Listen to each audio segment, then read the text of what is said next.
पूरा किया और आज शतक लगाया। इनका शतक मुझे लगता है सचिन तेंदुलकर के शतक से ज़्यादा महत्वपूर्ण है, क्योंकि वहाँ पर शतक लगाने से जो कुछ मिलता है यहाँ पे इनको वो कुछ नहीं मिलने वाला है, बल्कि और इन्होंने बहुत कुछ खोया है, लेकिन उस खोने के लिए जो पूरे समाज को मिला है वह ज़्यादा महत्वपूर्ण है। और संभवतः उसी का परिणाम है कि हम सब लोग आज इस कला के सारे रंगों से सराबोर होने वाले हैं, चाहे आज और कल दोनों दिन के कार्यक्रमों में। विशेष रूप से आज बधाई के पात्र हैं व्यास जी। इन्होंने इंदौर शहर में जिस तरह से हिंदी साहित्य को और रंगकर्म को प्रतिष्ठित किया है, यह बहुत विरल है। और ऐसे समय में जबकि इन सब मूल्यों को लेकर के तमाम गतिरोध हैं, इनको तोड़ करके आगे बढ़े हैं, बहुत बहुत बधाई। बिना बहुत सारी बात किए मैं अपनी कविताओं का पाठ शुरू कर रहा हूं।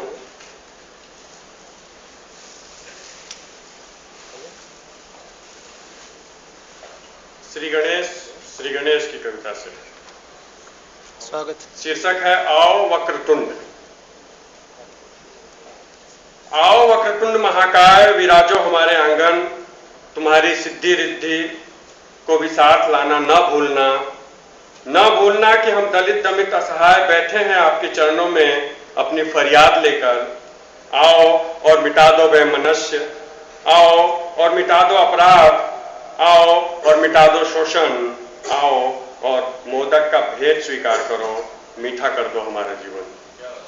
आओ और मोदक का भेद स्वीकार करो, मीठा कर दो हमारा जीवन। आओ और फिर कभी न जाने के लिए आओ मंगल मूर्ति, आओ और फिर कभी न जाने के लिए आओ मंगल मूर्ति। मेरी प्रार्थना पूरी हो गई, मेरी प्रार्थना पूरी हो गई। यह मेरी आनुवंशिक कमजोरी है, इसलिए करता रहता हूं तुम्हारी प्रार्थना। बढ़िया। यह मेरी आनुवंशिक कमजोरी है, इसलिए करता रहता हूं तुम्हारी प्रार्थना। प्रार्थना तो मुझसे मोहल्ले के गुंडे से भी करता हूं, अन्यथा घर बदर हो जाऊंगा। दिन भर कहीं न कहीं किसी न किसी से करता रहता हूं प्रार्थना। प्रार्थना करो और विनम्र बने रहो। हमारे समय के इस ब्रह्म वाक्य ने बहुत सारे ईश्वरों को पैदा कर दिया है। अच्छा है। प्रार्थना करो और विनम्र बने रहो। हमारे समय के इस ब्रह्म वाक्य ने बहुत सारे ईश्वरों को पैदा कर दिया है। इतने सारे ईश्वरों को भेद चढ़ाते और प्रार्थना करते करते हमारी कमर टूट गई है। हम अपनी टूटी कमर और पिलपिली रीढ़ के साथ आपकी प्रार्थना कर रहे हैं। आओ वक्रतुंड महाकाय कृपा करो, आओ वक्रतुंड महाकाय कृपा करो। एक संग्रह से छोटी छोटी दो कविताएं। रश्मि जी बैठी हैं और हिंदी कविता में प्रेम की अनुभूति को लेकर के इनकी विशेष पहचान है, और निश्चित रूप से प्रेम की गहनता और अनुभूति को लेकर के जितनी महत्वपूर्ण चीजें इनकी कविता में आप लोगों को मिलेंगी, उतनी तो हमारे में नहीं मिलेंगी, लेकिन मैं इनके रास्ते पर एक कदम चलने का प्रयास कर रहा हूँ। एक छोटी सी प्रेम कविता है, शीर्षक है जिंदा रहने के लिए।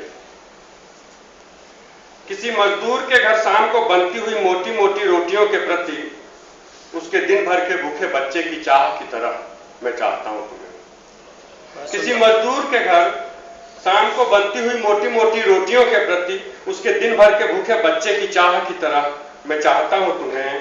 धान और गेहूं के साथ साथ तुमको भी रोक कर अपने खेत में मैं जता देना चाहता हूं लोगों को कि तुम भी रोटी की तरह जरूरी हो जिंदा रहने के लिए। बहुत बढ़िया। तुम भी रोटी की तरह जरूरी हो। एक और छोटी कविता है, शीर्षक है फिर कभी। मस्जिद में अदा करनी है नमाज, पढ़ना है वेद मंदिरों में, पाताल लोक में उतरना है, स्वर्ग में लगानी है छलांग।